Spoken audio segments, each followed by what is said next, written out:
दर रविवारी आपण दुपारी 1 वाजता पारंपरिक पदार्थ बघत आहोत। तर आजचा पदार्थ आहे डांगर। येस, मस्त लागतं हे डांगर भाकरीसोबत। कधी भाजी तुम्ही बनवली नसेल तर हा परफेक्ट सोल्युशन आहे। मुख्य म्हणजे हे डांगरची पावडर आहे ना, तुम्ही 2-3 महिने मस्त स्टोर करू शकता। पटकन रेसिपी सुरू करूयात। नमस्कार, मी मधुराज रेसिपी मराठीमध्ये तुम्हा सर्वांचं खूप खूप खूप मनापासून स्वागत। आज आपण पारंपरिक पदार्थ बनवत आहोत आणि तो पदार्थ आहे डांगर। हा डांगर पदार्थ मूळ आहे कोकणातला आणि यामागचा हेतू किंवा उद्देश असा आहे की ऐन वेळेस जर बनवायला भाजी नसेल तर काय खायचं, तर हे ना पटकन याचं पीठ तुम्ही बनवून ठेवू शकता।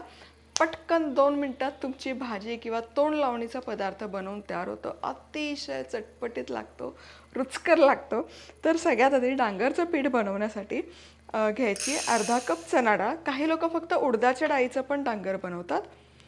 पाव कप उडदाची डाळ, 1 चमचा धने आणि 1 चमचा जिरं। तर हे सगळे जिन्नस आपण एकत्र भाजून घेतोय मीडियम हीटवर 4 ते 5 मिनिट। आणखी एकदा सांगायचं राहिलं, पारंपरिक पदार्थांमध्ये जर तुम्हाला काही अशा लॉस्ट रेसिपीज माहिती असतील ज्या विस्मरणात गेलेल्या आहेत आणि तुम्हाला जर माझ्यासोबत सगळ्यांसोबत शेअर करायच्या असतील तर madhurasrecipe@gmail.com वर ते पदार्थ सविस्तर माहिती आणि कृती लिहून पाठवा। पदार्थ पाठवताना तुमचं पूर्ण नाव, ठिकाण आणि फोटोही पाठवा। तो पदार्थ जर मी त्याची रेसिपी पोस्ट केली तर त्याचं पूर्ण क्रेडिट तुम्हाला देण्यात येईल आणि त्या रेसिपी व्हिडिओमध्ये तुमचं पूर्ण नाव आणि फोटोही दिसणार। तुमच्याकडे जर काही असे पारंपरिक पदार्थ असतील तर पटकन मेल करा madhurasrecipe@gmail.com वर। अशाच मस्त चमचमीत आणि झणझणीत रेसिपीजसाठी मधुराज रेसिपी मराठीला सबस्क्राईब करा आणि त्याचबरोबर बेल आयकॉनवरही क्लिक करा। मस्त असा खमंग सुवास येतो या डाळींचा, तुम्ही बघू शकाल। मस्त ड्राय रोस्ट झालेले आहेत, हलकासा खरपूस सोनेरी रंग आलेला आहे। ते पूर्ण थंड करून घेऊया। हे भाजलेलं थंड झालेलं धान्य मी मिक्सरमध्ये काढून घेतलेलं आहे। आता याची ना छान अशी पूड करून घेऊया।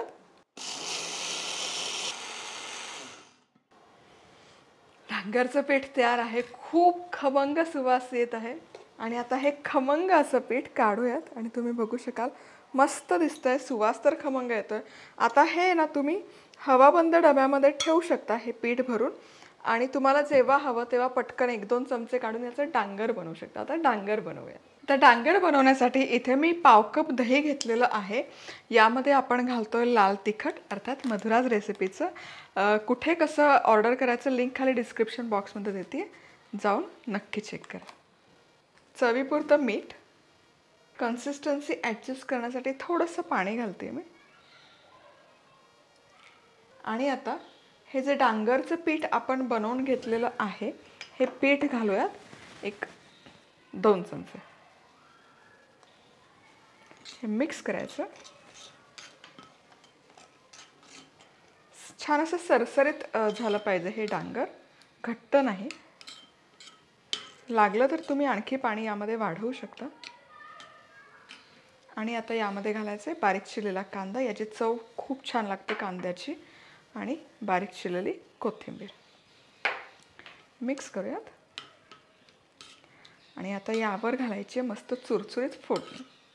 फोडणी करता तेल गरम केलेलं आहे चमचाभर। सगळ्यात आधी यामध्ये घालूयात मोहरी।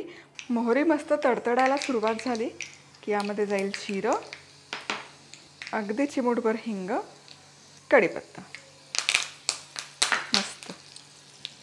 आणि आता मस्त अशी ही खमंग फोडणी घालूयात आपण या तयार डांगरवर। कन्सिस्टन्सी बघा, जसजसा वेळ जातो ना तसतसं हे थोडंसं दाटसर होत जातं, त्यामुळे शक्यतो दही थोडंसं सैल ठेवायचं किंवा ताकात हे डांगर बनवलं तरी चालतं।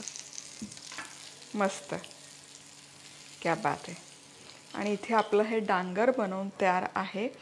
भाकरीसोबत जबरदस्त लागतं हे, अफलातून कॉम्बिनेशन होतं।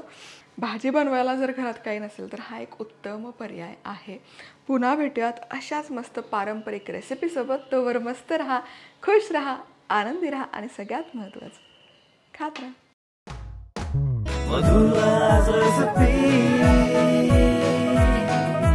मधुराज रेसिपी महाराष्ट्राची अस्सल चव.